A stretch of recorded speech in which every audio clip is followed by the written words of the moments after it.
Hello everyone, welcome to my channel civil signal. और जब जैसा कि आपको पता है, कल 7 जनवरी को जीपीएससी प्रीलिम्स का एग्जामिनेशन था और उसका एक्सपेक्टेड कट ऑफ क्या होने वाला है वो हम आज इस वीडियो में डिस्कस करने वाले हैं।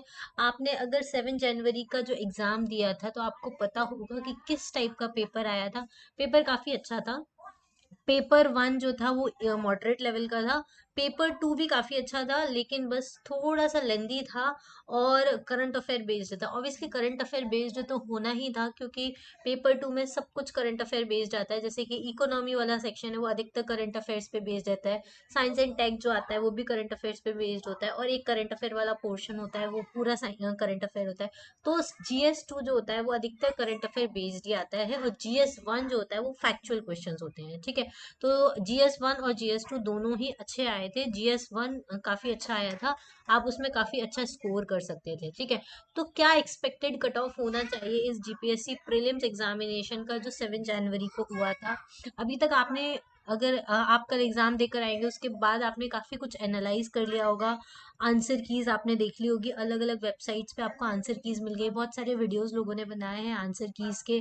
तो उससे आपने क्या एनालाइज कर लिया होगा, आपने कितने नंबर ऑफ क्वेश्चन जो है वो सही अटेम्प्ट किए हैं और उनके आंसर्स क्या हैं, ये आपको पता चल गया होगा। इससे आपका सेल्फ असेसमेंट हो जाएगा और आपको ये पता चल जाएगा कि आपने कहाँ पे क्या मिस्टेक की है, कितने आपके नेगेटिव में जा रहे हैं, कितने आपके सही जा रहे हैं। ठीक है। तो इम्पोर्टेंस ये है आंसर कीज को चेक करने का। तो आंसर कीज चेक करने के बाद, क्योंकि क्या होता है जीपीएससी में ना नेगेटिव मार्किंग होती है। तो नेगेटिव मार्किंग होने की वजह से आपने मान लो 200 क्वेश्चन में से आपके 100 क्वेश्चन सही हो रहे हैं, वो बहुत अच्छी बात है। ठीक है। लेकिन हो सकता है कि आपके पीछे के आपने 140 क्वेश्चन अटेम्प्ट कर दिए, 40 क्वेश्चन आपके नेगेटिव मार्किंग में जा रहे हो, तो उस वजह से जो आपके मार्क्स होते हैं वो 100 ना आके आपके कम आते हैं, तो वो नेगेटिव मार्किंग में चले जाते हैं। तो आंसर कीज का यही बेनिफिट होता है, आपको ये पता चल जाता है कि कितने क्वेश्चंस आपके सही हैं और कितने क्वेश्चन रॉन्ग हो रहे हैं। एक तो रॉन्ग होंगे वो माइनस हो जाएंगे, प्लस आपके नेगेटिव में मतलब 1/3 मार्क्स जो है वो हर क्वेश्चन से कट जाएगा।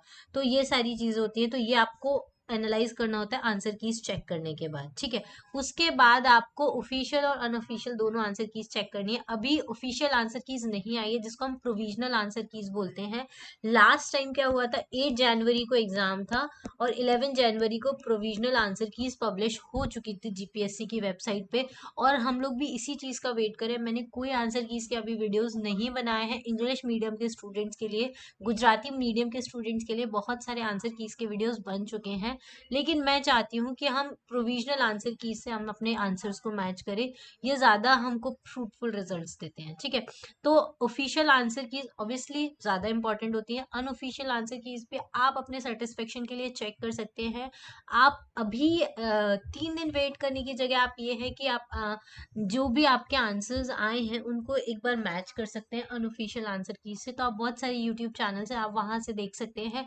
जल्दी हमारा पेपर सॉल्यूशंस भी आने वाले हैं इंग्लिश मीडियम का, तो वो भी आप देख चेकआउट कर सकते हैं अनऑफिशियल आंसर कीज के लिए। लेकिन मैं आपको सजेस्ट करूंगी प्रोविजनल आंसर कीज का वेट कीजिए और उसके हिसाब से अपने नंबर्स को कैलकुलेट कीजिएगा। वो आपको अप्रोक्सीमेट रिजल्ट्स देते हैं। ठीक है। अगर प्रोविजनल आंसर कीज को चेक करने के बाद अगर आपके 150 और अराउंड 160 मार्क्स आ रहे हैं, तो आपके एग्जाम में भी अराउंड उतने ही मार्क्स आएंगे, 140 प्लस ही आपके मार्क्स आएंगे। ठीक है। तो इस वजह से हम ऑफिशियल प्रोविजनल आंसर कीज पे ज्यादा रिलाई करते हैं। ठीक है। तो ये अनऑफिशियल आंसर कीज अभी भी एग्जिस्ट कर रही हैं, तो आप उनको देख सकते हैं। इससे आपको आपने जो क्वेश्चंस अटेम्प्ट किए वो आपके दिमाग में होंगे, और वो कितने सही है कितने गलत है ये एटलीस्ट आपको पता चल जाएगा, एक रफ आइडिया आपको अच्छे से मिल जाएगा। तो अनऑफिशियल आंसर कीज को भी आप एनालाइज कर सकते हैं। ठीक है। फिर उसके बाद आपने अपने आंसर्स को एनालाइज करना है, आपने किस तरीके से सिस्टमैटिकली ईच क्वेश्चन को अटेम्प्ट किया है वो आपको आंसर कीज के हेल्प से चेक करना है। कि आपने पहला क्वेश्चन अटेम्प्ट किया उसमें आपने क्या मिस्टेक किया, आपको वो भी देखना है। कोई क्वेश्चन अटेम्प्ट किया आपने, वो क्या क्यों सही किया, कैसे सही किया, वो आपको एनालाइज करना है। आपने अपने सारे आंसर्स को एनालाइज करना है आंसर कीज के साथ कि कहाँ पे आपने गलती की है, कहाँ पे आपने सही से अटेम्प्ट किया है, ठीक है। उसके बाद आपको क्या करना है, अपने वीक एरियाज आपको पता चल जाएंगे। जैसे मान लो GS1 वाला जो पेपर था, बहुत सारे लोगों का अच्छा भी गया है वो। हिस्ट्री अच्छा आया था, आर्ट एंड कल्चर के क्वेश्चंस अच्छे आए थे, पॉलिटी के क्वेश्चंस उसमें अच्छे आए थे, मैथ्स एंड रीजनिंग भी ओके ओके आया था। तो ये सारी चीजें आई थी। तो इससे आपको पता चल जाएगा कि अगर हिस्ट्री के क्वेश्चन अच्छे आए थे तभी भी आप अटेम्प्ट नहीं कर पा रहे, तो हिस्ट्री आपका वीक एरिया है। पॉलिटी के क्वेश्चन अच्छे आए थे लेकिन फिर भी आप अटेम्प्ट नहीं कर पाए, तो पॉलिटी आपका वीक एरिया है। कौन सा आपका वीक एरिया है, कौन सा नहीं है, ये आपको एनालाइज करना है। और ये आपको आंसर कीज और आंसर्स की हेल्प से ही आप अपने वीक सब्जेक्ट एरियाज को समझ पाएंगे कि कौन सा सब्जेक्ट मैंने अच्छे से अटेम्प्ट नहीं कर पाया है, ठीक है। फिर ये जो आपने गलतियां की है, इनसे आपको सीखना है, ठीक है। ऐसा नहीं कि आपको सोच के बैठना है कि हाँ मैंने गलत कर दिया, ये मेरा अटेम्प्ट वेस्ट हो गया। हाँ, आपका अटेम्प्ट वेस्ट हुआ है, लेकिन आप इससे सीखिए कि अगली बार आपको ये गलती नहीं करनी है। अगर आप अगली बार के लिए रिपीट करें, अगर आपका कट ऑफ क्लियर नहीं होता है, आप नेक्स्ट टाइम के लिए रिपीट करेंगे, तो आप इन गलतियों से सीखे कि मैं क्यों गलती कर रहा हूँ और कहाँ गलती कर रहा हूँ, मेरी गलती में क्या प्रॉब्लम है। देखो गलती क्या है, कैसे होती है। आपने हिस्ट्री पढ़ा, पढ़ के सीधा एग्जाम देने चले गए, तो आपको क्वेश्चंस लगाने नहीं आते, तो वहां गलती हो जाती है।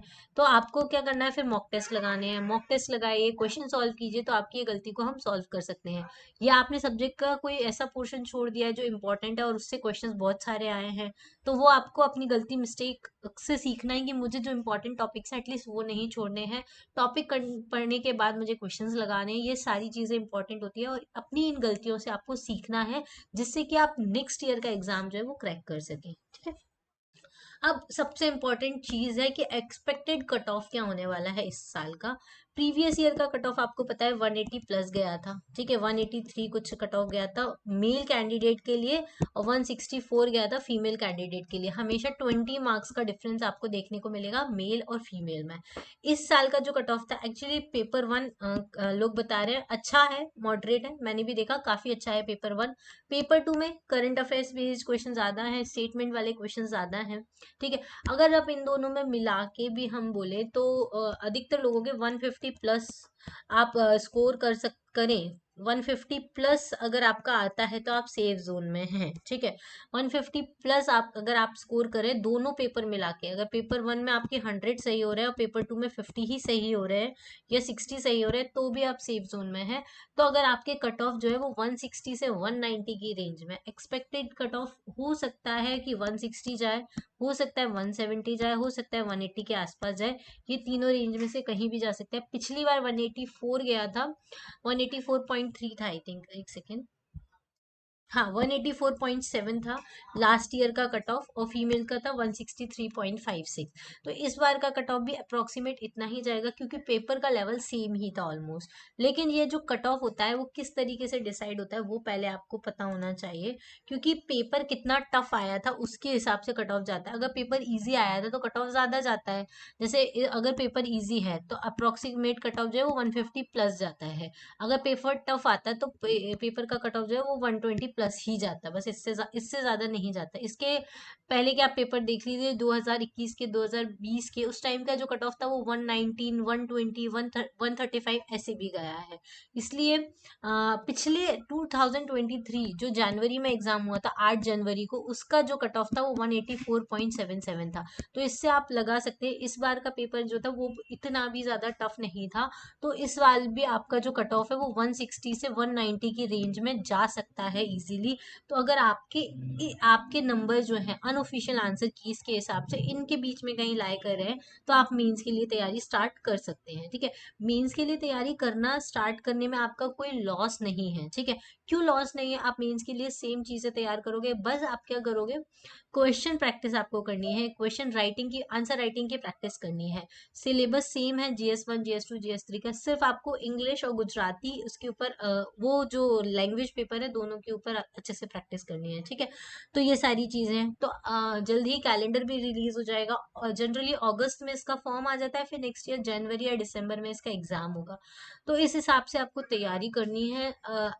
अगर आपका कट ऑफ क्लियर हो रहा है तो आप मेंस के लिए तैयारी कीजिए, अगर आपका कट ऑफ इससे भी कम आ रहा है तो आप अगले साल के लिए अच्छे से जुट जाइए, अपनी मिस्टेक्स को एनालाइज करके अपने सब्जेक्ट को वापस से रीस्टार्ट करके अच्छे से तैयारी कीजिए, ठीक है। तो कट ऑफ मेनली एग्जाम के टफनेस के ऊपर डिपेंड करता है। नंबर ऑफ सीट्स इस बार अच्छी थी, 293 सीट्स थी, तो काफी अच्छी सीट्स थी। और नंबर ऑफ एस्पिरेंट्स, कितने लोगों ने क्वेश्चन कितने लोगों ने एग्जाम दिया है उसके ऊपर भी कट ऑफ डिपेंड करता है, ठीक है। अगर कम लोगों ने मार्क्स, कम लोगों ने अगर एग्जाम दिया होगा तो कट ऑफ ज्यादा जाएगा, अगर ज्यादा लोगों ने दिया होगा तो कम जाएगा, ठीक है। दोनों चीजें होती हैं। तो ये सारी चीजें होती है। तो आप एक्सपेक्टेड कट ऑफ जो है वो 160 से 90 के बीच में रख सकते हो। लास्ट ईयर का कट ऑफ मेल कैंडिडेट का 184 था, फीमेल का 163 था। ये इस साल भी होगा। 20 मार्क्स का ऑलमोस्ट डिफरेंस होता है मेल से फीमेल के बीच में। EWS male, SEBC male, SC male, इन सब का कट ऑफ जो है वो 184 ही गया था। फीमेल का भी सेम ही गया था। सिर्फ एसटी मेल और फीमेल का कट ऑफ डिफरेंस था। एसटी मेल का जो कट ऑफ था वो 169 गया था और फीमेल का 134 गया था। अगेन 20 प्लस रेंज का डिफरेंस है, ठीक है। तो ये सारी चीजें हैं। अब आपको क्या करना है, अगर आपका कट ऑफ नहीं इस रेंज में आता है तो आपका फ्यूचर एग्जाम की तैयारी करनी है, फ्यूचर की स्टडी स्ट्रैटेजीज बनानी है और एक प्रोएक्टिव अप्रोच रखनी है, जिससे आप अपने वीक एरियाज को क्या कर सके, एड्रेस कर सकें और अच्छे से उसकी तैयारी कर सकें। अभी भी आप चाहें तो हमारा क्रैश कोर्स जो है वो लाइफ टाइम वैलिडिटी के साथ अवेलेबल है।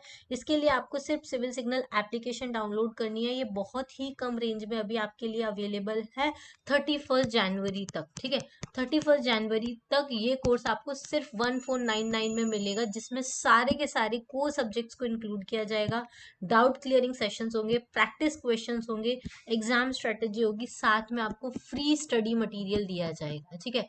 फ्री स्टडी मटेरियल दिया जाएगा सारे सब्जेक्ट्स का, क्लियर। तो आप वो सब कुछ कर सकते हैं। तो ये सारी चीजें, और कोई भी आपको डाउट होता है तो आप मुझे इस नंबर पे कांटेक्ट कर सकते हैं। नीचे स्क्रीन पे कूपन कोड डिस्प्ले हो रहा होगा, हमारा एक कूपन कोड है न्यू 2024। आप इसको यूज करके 1000 रुपए का डिस्काउंट ले सकते हैं। पहले पिछले साल ये कोर्स लॉन्च हुआ था तो सिर्फ 2499 के ये कोर्स था। अब हम लोगों ने लाइफ टाइम वैलिडिटी के साथ ये कोर्स आपको 1499 में अवेलेबल है। आज से ही आप अपनी तैयारी करना शुरू कर सकते हैं। इसमें सारे सब्जेक्ट्स के वीडियोस हम लोगों ने डाले हुए हैं और रेगुलर ही अपडेट होता रहता है, रेगुलर इसमें वीडियोस आते रहते हैं। अब करंट अफेयर से रिलेटेड वीडियोस इसमें आएंगे, तो आप अपनी तैयारी कर सकते हैं। और इस कोर्स के थ्रू आप मुझसे डायरेक्टली कनेक्ट हो सकते हैं। आप जाके सिर्फ सिविल सिग्नल एप्लीकेशन डाउनलोड कर लीजिए। कोर्स में बहुत सारे फ्री वीडियोस भी डले हुए हैं, उनको देखकर आपको आइडिया आएगा कि किस तरीके के वीडियोस हम लोगों ने बनाए हैं। तो आप उसके हिसाब से डिसीजन ले सकते हैं कि आपको ये कोर्स परचेस करना है या नहीं करना है, ठीक है। तो आपको कट ऑफ मार्क्स मैंने बता दिया है कि अप्रोक्सीमेट 160 से 190 के रेंज में जाएगा। जल्द ही प्रोविजनल आंसर कीज आ जाएंगी, तो हम उनके ऊपर भी डिस्कस करेंगे। इसके बाद मैं एक और वीडियो लेकर आऊंगी जिसमें हम डिस्कस करेंगे कि एग्जाम के स्ट्रेस को आपको कैसे रिमूव करना है और वापस से कैसे अपनी तैयारी को स्टार्ट करना है, जिससे कि आप जीपीएससी प्रीलिम्स को क्रैक कर सकें, ठीक है। तो इस वीडियो को जरूर देखिएगा, आपको काफी ज्यादा मोटिवेशन मिलेगा। आज के लिए इतना ही। Thank you for watching. Have a nice day.